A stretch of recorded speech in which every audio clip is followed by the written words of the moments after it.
Welcome to the second part of the Accolades guide video. In the first part we looked at Atlas Medallion and Task Force Commander Accolades. In this one we'll be looking at the last two of the passive stat accolades, Freedom Phalanx Reserve and Portal Jockey. Starting with Freedom Phalanx Reserve, that increases our maximum hit points by 10%. Head to Steel Canyon. If you're going via the train, you want to go to the North Station. Then head to the location shown here for the Nimble Minx badge.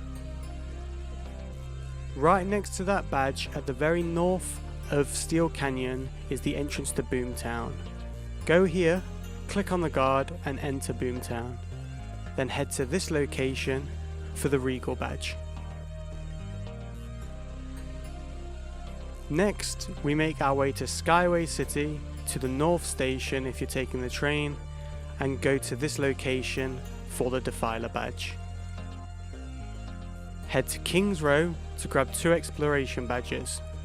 The first one here for the Keen-Sighted badge. Then here for the Summoned badge.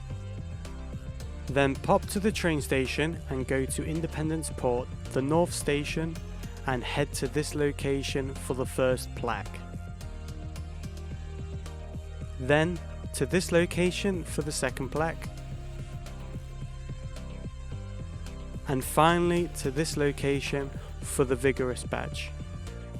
Make your way to here and enter Terra Volta. Then head to this location for the third plaque located here.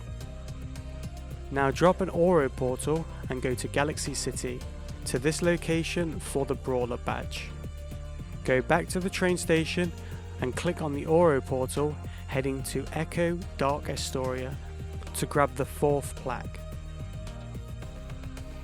If off cooldown, drop your Oro portal, or by whatever means, head to Talos Island, to this location for the 5th and final plaque, gaining the Authority badge.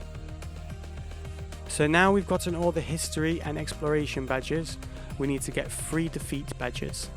If you're unaware of how to see this, then go onto badges, then click onto defeats tab, and then if you scroll down and hover over any of them, it should indicate how many left you have to kill. First up is defeating 100 clockwork gears for the Gear Smasher badge. These mobs will only spawn when you defeat a clockwork prince, and normally 3 of them spawn after they die. The easiest way to get this is to run the Synapse Task Force. You will get all the defeats you need from running this once if you have a full team. If you would prefer an alternate way, head to Perez Park, to this area to start hunting them yourself. When you arrive, there might not be any clockwork princes up because someone's already cherry picked them. So you may have to just clear the packs for the respawns to come in, and then you should finally start seeing clockwork princes. After that, we need to defeat 100 Freakshow tanks for the Tank Buster badge. This one's a little easier to get via solo hunting in zones like Brickstown and Craze Folly. There's lots around to get. Or alternately, you can do the Penelope Ying Task Force, and if you run a kill most, you will pretty much get most if not all of the kills required for this badge, and then just head to Bricks or Craze to get the last few. Finally, it's defeating 100 fake Nemesis for the Unveiler badge. The easiest way to do this is to go to Steel Canyon and speak to Helden Jaeger located here. Set your notoriety to -1 level, team size of 8, and no solo bosses. You can either run this as a team. If you shout an LFG, there will definitely be lots of people interested, or you can do it solo. Obviously, if you do it in a team with over 4 people, they won't be lieutenants anymore, they will be bosses, so they're a bit harder to kill. So how we do this is, you need to start the task force, speak to Positron, board the transport. Once you enter the mission, you want to ignore all the mobs except the fake Nemesis. Just literally kill them, move to the next pack until you've cleared the entire map of the fake Nemesis. Once you've done that, just quit the task force, which should kick you out of the mission, then go back to Heldenjäger and then do that same process again. And it should take you a maximum of maybe 3 to 4 runs of that if you have no kills already, and that should get you the badge. Now you will gain the Freedom Phalanx Reserve accolade. Congratulations. For the last accolade we'll be looking at in this guide is Portal Jockey, increasing your maximum hit points by 5% and your maximum endurance by 5%.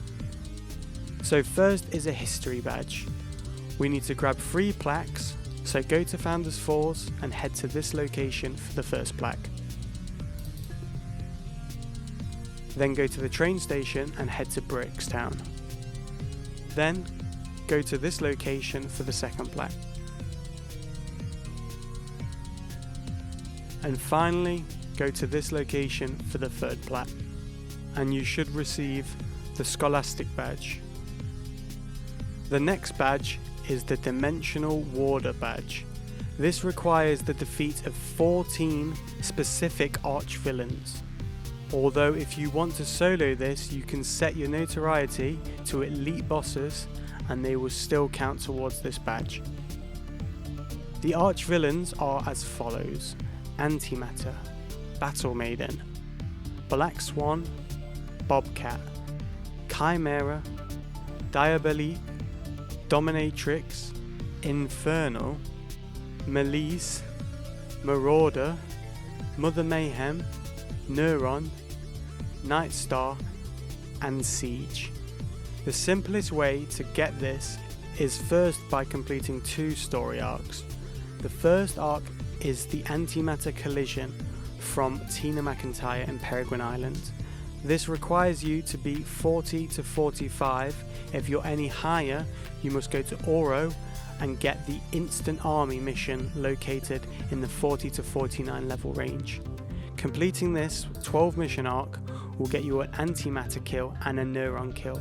Be aware, around the 6th or 7th mission you will fight Antimatter, but he will run away. That will not count as a defeat. It must be the last mission to actually get the defeat.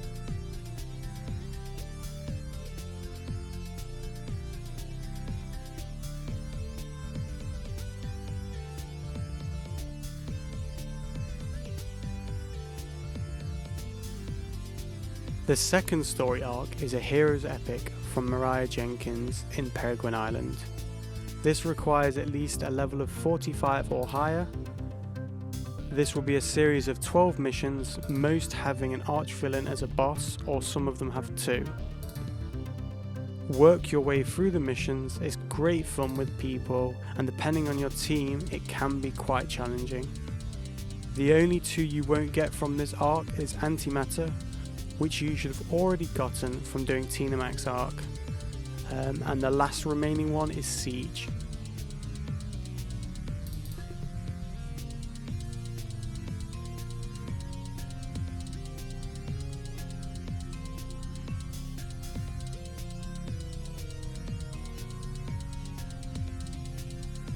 So if you've done both those arcs, all we need is Siege now. There are 2 ways of getting this kill. Do Mariah Jenkins random missions until you get Take Down the Warworks. Or you can do a Behavioural Adjustment Facility trial, commonly abbreviated to BAF. This trial requires you to be level 50 and is often posted in LFG, so just keep an eye out. Now, after doing all those defeats, you should have gained the Dimensional Warder badge. All we need now are 2 exploration badges. Head to Oro and go to the crystal, look at the level 40 to 49 section, and then look for a mission called the Hydra Dimension. Accept that mission, go to that mission, enter that mission, and then exit that mission. You don't actually need to complete it, and you should receive the multi-dimensional badge. And finally, head back to Oro. Go to the crystal and look at the level 50 section. Look for a mission called the Black Shrouded Dimension.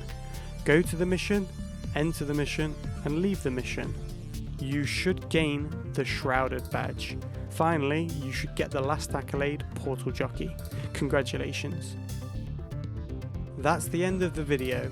I hope you found it useful. If you did, please consider hitting that like, subscribe and bell icon and leave a comment. I'd like to say thanks to forAnti Darkhand, suggesting that I do a guide video on enhancements, which I'm currently working on, and if anyone else has any ideas or wants to see a guide on something specific, please drop a comment and I'll see if it's within my skill set or capability. Anyway, thanks for watching guys, and hopefully see you in the next video.